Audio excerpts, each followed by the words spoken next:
Di depan gue udah ada mainan Optimus Prime, harganya 200.000.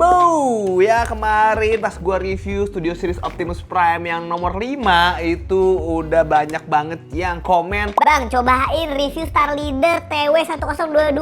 Oke, gue langsung aja persembahkan depan gue ini udah ada boxnya Optimus Prime Star Leader TW1022 merek Byway ya. Ini harganya emang mantep banget, 200.000 guys ya. Gue beli 250.000 kalau nggak salah. Dan ini ada bahan diecast nya ya. Jadi ada material besinya guys.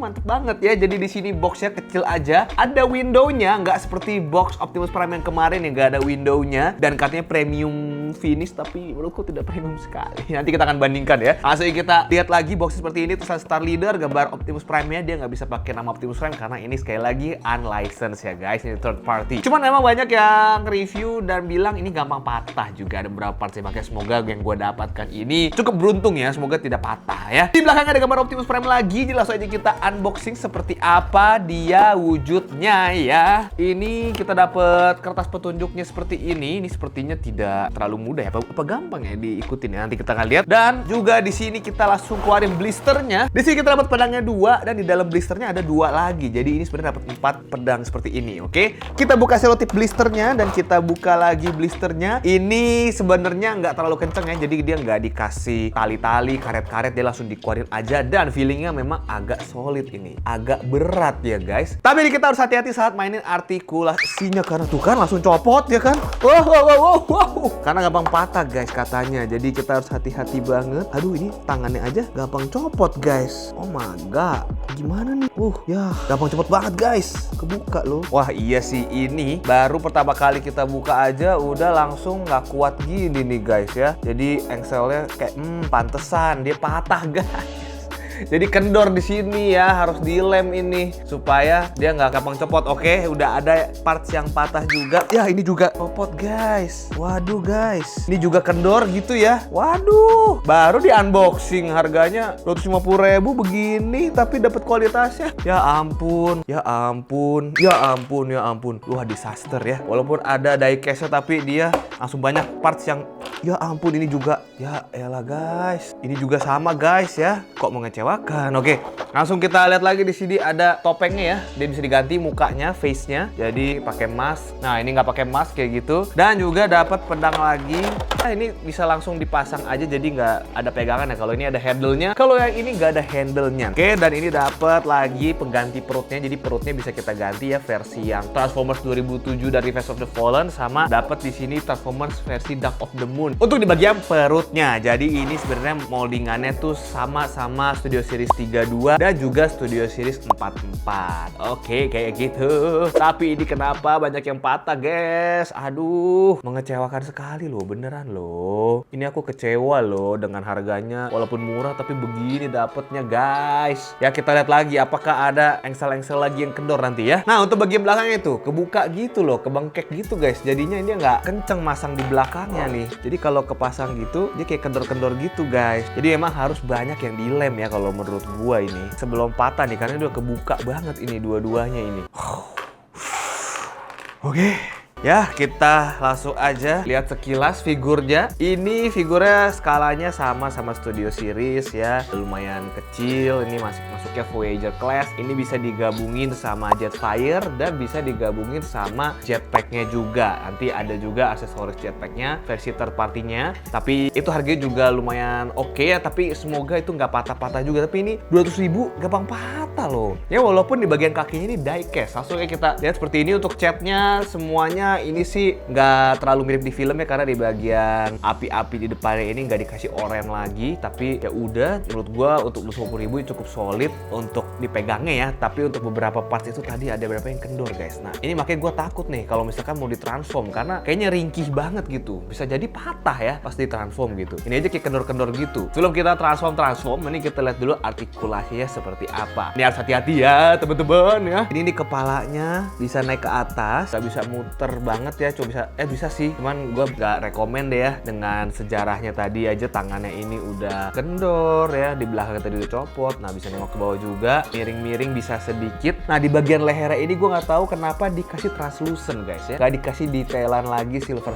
gitu, malah dikasih translucent, aneh ya. Dan di bagian tangannya juga ada beberapa orang yang katanya gampang copot. Kita coba. Bagian tangan bisa kebuka, terus bisa swivel. Di bagian elbow-nya bisa 90 derajat aja. Aduh, seret-seret kayak mau patah gitu takutnya. Dan di bagian tangannya ini pergelangan tangan bisa diputar 360 derajat, hati-hati. Habis itu di bagian pinggangnya kok gini loh, gini ya. Bentar. Di bagian pinggangnya ini bisa 360 derajat harusnya, tapi kehalang sama rodanya ini ya. Jadi rodanya itu dikeatasin, dan juga untuk pahanya bisa segini, nendangnya cukup tinggi, dan ke belakangnya nggak terlalu. Pahanya bisa diputar guys sebenarnya, tapi gua nggak mau terlalu gimana banget, nggak berani ya. Terus untuk dengkulnya bisa sampai agak lumayan belakang, dan juga untuk bagian ankle-nya bisa ke bawah, ke atas, bisa pivoting sedikit gitu. Bisa diputar nggak bisa diputar ya. Jadi seperti itu tuh artikulasi menurut gue untuk di pose-pose ini lumayan sih ya. Untuk detailnya menurut gue ini lumayan asik ya. Untuk di bagian jendelanya ini dibikin clear kayak gitu.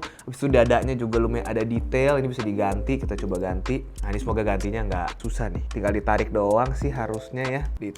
Dicopot kayak gitu. Bisa kita ganti kiri kanan kayak gini. Nah, 1, 2. Nah, bisa jadi versi Transformers 2007 dan juga Revenge of the Fallen. Jadi dapat 2 figur ya. Kalau misalkan di Studio Series itu bikinnya 2 figur, jadi ininya nggak bisa dirubah. Kalau ini 1 figur aja, perutnya bisa dirubah kayak gini ya. Abis itu untuk detail catnya lagi, di bagian perutnya ini diecast ya guys. Di perutnya juga diecast, makanya kayak agak berat. Abis itu untuk catnya nggak terlalu detail, ini dibikin biru aja, nggak ada aksen-aksen abu-abunya. Untuk tangannya ini agak kendor ya di sini. Abis itu untuk di bagian kaki ini juga ya detailnya nggak terlalu gimana, tapi kan ada diecast aja, jadi berasa lebih solid. Menurut gua moldingannya ini lebih baik daripada yang Studio Series 5 ya. Karena Studio Series 5 perutnya agak gemuk, kalau ini dibikin agak slim, agak ramping. Nah, untuk bagian roda ini bisa dipindahin ke atas juga nih setahu gua. Tapi agak keras ya guys, jadi harus pelan-pelan nih, karena ini sebenarnya bisa dipindahin ke atas.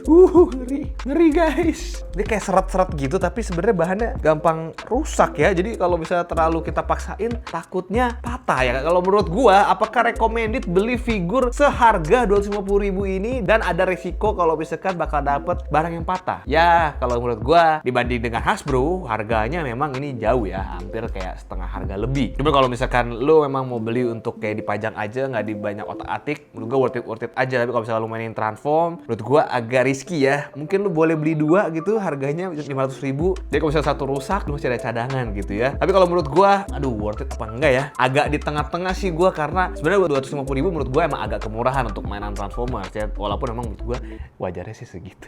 Karena maksudnya Transformers zaman dulu aja Voyager Class itu 500.000. Ini Voyager Class 200.000-an karena emang nggak license ya. Cuman menurut gua worth it-nya karena dia ada diecast-nya. Seperti itu guys ya.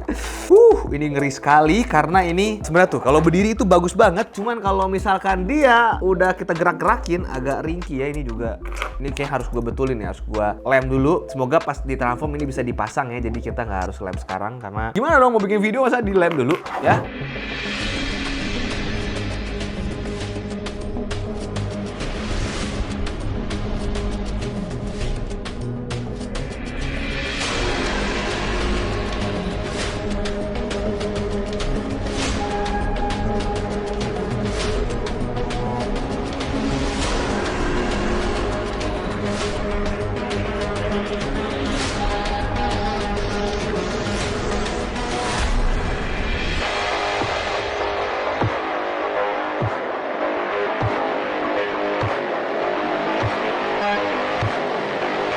Seperti itu guys, kalau menurut gua sih ya, pendapat gua kalau misalkan lu beli emang bisa langsung aja klik link yang ada di bawah, akan gua taruh. Dan gua kebetulan juga akan datang lagi nih seperti ini, Studio Series 44. Kita akan bandingkan apakah yang bahannya lebih bagus ya. Ini sebenarnya bahan bagus-bagus aja, cuma nggak tahu kenapa kayak ada beberapa parts yang kayak ringkih gitu ya. Kalau gitu segitu aja review gua mengenai Star Leader TW1022 ini ya. Gimana menurut lu? Silahkan komen di bawah. Kalau menurut gua mendingan pajang aja ya gini, nggak usah diapa-apain. Kalau misalkan emang lu suka dipajang ya. Kalau gitu klik tombol like, jangan lupa untuk subscribe juga supaya muncul terus di home lu supaya nggak ketinggalan video-video baru. See you next video.